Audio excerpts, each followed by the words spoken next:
Welcome to SK cooking. இன்றைக்கி எல்லாத்துக்குமே மகளிர் தினம் நல்வாழ்த்துக்கள்ங்க. என்னோடய ஸ்டைலில் இன்றைக்கி என்ன பார்க்க போகிறோன்னா பாலக்கீரை சாம்பாருங்க. பாலக்கீரை சாம்பார் எப்படி பண்ணலான்றதை பார்க்கலாம் வாங்க. அதுக்கு குக்கரில் ஒரு மூடியில் வந்துட்டு ஒரு 100 கிராம் அளவு துவரம்பருப்பு எடுத்திருக்கேங்க. அதே அளவு கடலைப்பருப்பு எடுத்திருக்கேங்க. ஏன்னா இந்த பாலக்கீரைக்கு நான் கடலைப்பருப்பு எப்போவுமே போடுவேன், டேஸ்ட்டாக இருக்கும். ஒரு 4 தக்காளி, பழுத்த தக்காளியை பெருசாக கட் பண்ணி போட்டிருக்கேங்க. ஒரு 5-6 பல் பூண்டு உரித்து போட்டுக்கோங்க. இப்போ நான் பாலக்கீரையை நல்லா வாஷ் பண்ணி கட் பண்ணி இதில் ஆட் பண்ணிக்கிறேங்க. இதில் ஒரு 1/4 டேபிள் ஸ்பூன் ஜீரகம், 1/4 டேபிள் ஸ்பூன் மஞ்சத்தூள் ஆட் பண்ணியிருக்கேங்க. ஒரு 3 பச்சை மிளகாய் இதில் ஆட் பண்ணிக்கோங்க. சும்மா 1 கிளாஸ் அளவு தண்ணி ஊற்றினா போதுங்க. கீரை நார்மலாக முழுங்குற அளவுக்கு இருந்தால் போதுங்க. கீரையில் இருக்க தண்ணியே நல்லா வெந்து வந்திருக்கோங்க. இப்போ குக்கரில் ஒரு பக்கம் வேகட்டுங்க.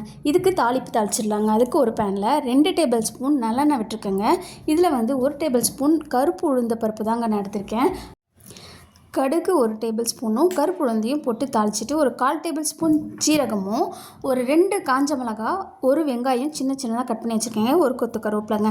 இதெல்லாம் கடுகு உளுந்த பருப்பு நல்லா புரிஞ்சதுக்கப்புறம் இதெல்லாம் போட்டு நல்லா வதக்கிக்கோங்க.